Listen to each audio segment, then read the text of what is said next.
विक्रम एक लेखक था। वो फेमस नहीं था। उसे इंस्पिरेशन ढूंढने में बहुत मेहनत करनी पड़ती थी।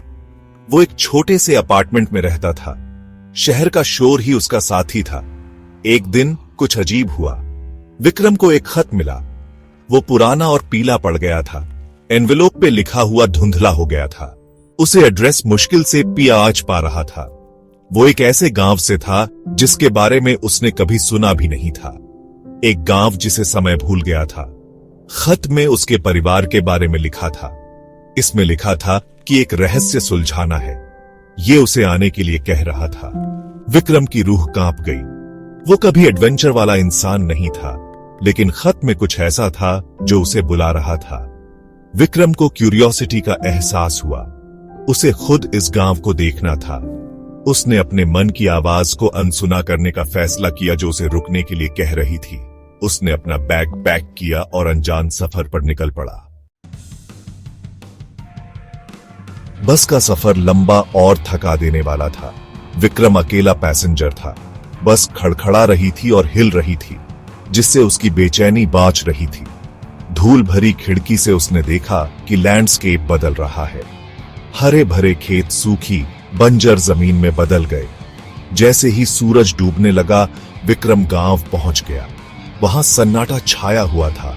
घर पुराने और टूटे फूटे थे। ज्यादातर खाली पड़े थे। उनकी खिड़कियां खाली आंखों जैसी थीं।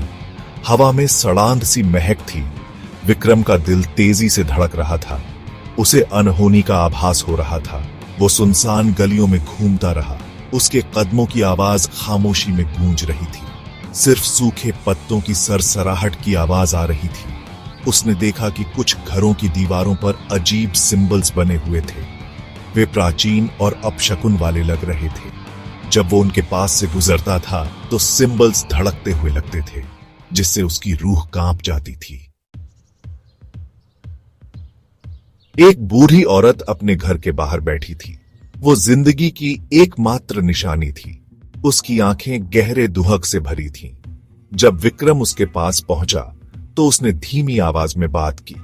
उसने उसे गांव के डार्क पास्ट के बारे में बताया। एक भयानक श्राप के बारे में जो उन पर आ पड़ा था। एक श्राप जिसने उनके कभी खुशहाल गांव को भुतहा शहर में बदल दिया था।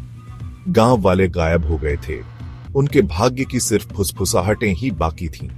महिला ने गांव के किनारे एक टूटे हुए मंदिर की ओर इशारा किया। यहीं से सब शुरू हुआ।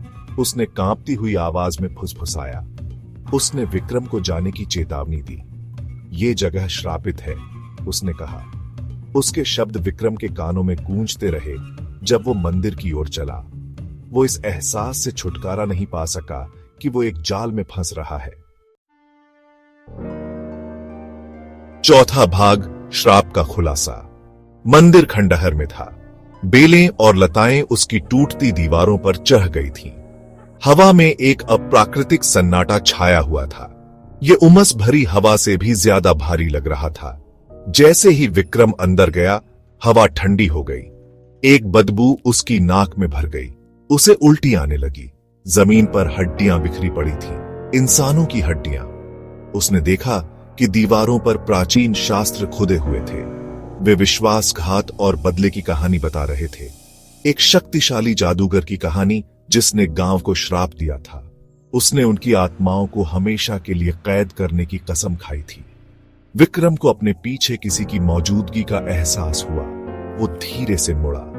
उसका खून जम गया। उसके सामने एक सायेदार आकृति प्रकट हुई। उसकी आंखें अंधेरे में लाल चमक रही थीं।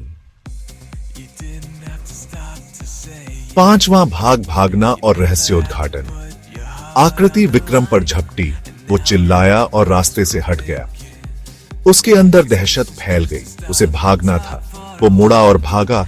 उसका दिल तेजी से धड़क रहा था। वो जादूगर की हंसी को अपने पीछे गूंजते हुए सुन सकता था। वो तेजी से भागा। उसने पीछे मुड़कर नहीं देखा। वो मंदिर से बाहर निकला और रात में भाग गया। विक्रम तब तक नहीं रुका जब तक वो गांव के बाहरी इलाके में नहीं पहुंच गया।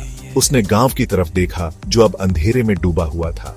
वो तब जान गया कि गांव वाले गायब नहीं हुए थे, वे फंस गए थे। उनकी आत्माएं श्राप के कारण गांव से बंधी हुई थीं। वो ये भी समझ गया कि श्राप को तोड़ने के लिए बलिदान की जरूरत है, एक ऐसा बलिदान जो वो करने को तैयार नहीं था। उसे ये मानना पड़ा कि कुछ रहस्यों को अनसुलझा ही रहने देना बेहतर है। जब वो वापस घर जा रहा था तो उसे एहसास हुआ कि कुछ कहानियों का सुखद अंत नहीं होता।